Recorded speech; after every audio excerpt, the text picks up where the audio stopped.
മുതിർന്ന കോൺഗ്രസ് നേതാവും മുൻ മന്ത്രിയുമായിരുന്ന കെ.പി. വിശ്വനാഥൻ അന്തരിച്ചു. തൃശൂരിലെ സ്വകാര്യ ആശുപത്രിയിലായിരുന്നു അന്ത്യം. സംസ്കാരം നാളെ തൃശൂർ പാറമേക്കാവ് ശാന്തിഘട്ടിൽ നടക്കും. രാവിലെ 9:35 അന്ത്യം. ഡയാലിസിസിനിടെ രക്തസമ്മർദ്ദം താഴ്ന്ന ഹൃദയാഘാതം സംഭവിക്കുകയായിരുന്നു.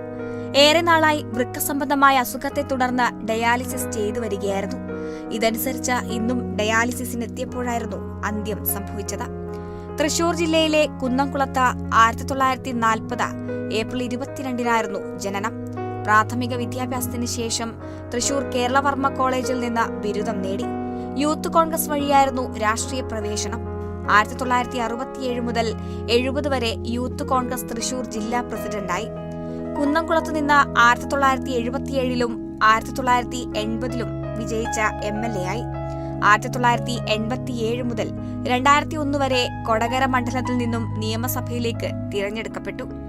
1991 കരുണാകരൻ മന്ത്രിസഭയിൽ ആദ്യമായി വനം മന്ത്രിയായി. പിന്നീട് 2004 ഉമ്മൻചാണ്ടി മന്ത്രിസഭയിലും വനം വകുപ്പ് മന്ത്രിയായി. 2006 2011 തിരഞ്ഞെടുപ്പുകളിൽ മത്സരിച്ചെങ്കിലും CPM-ലെ സി രവീന്ദ്രനാഥിനോട് പരാജയപ്പെട്ടു.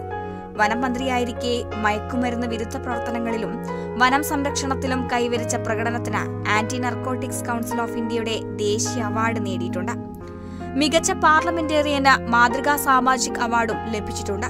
KPCC എക്സിക്യൂട്ടീവ് അംഗം, Thrissur DCC secretary, Congress parliamentary party അംഗം, ഖാദി ബോർഡ് അംഗം, KSRTC ഡയറക്ടർ ബോർഡ് അംഗം, തൃശൂർ ജില്ലാ സഹകരണ ബാങ്ക് പ്രസിഡന്റ് തുടങ്ങി നിരവധി സ്ഥാനങ്ങളും അദ്ദേഹം വഹിച്ചിട്ടുണ്ട്.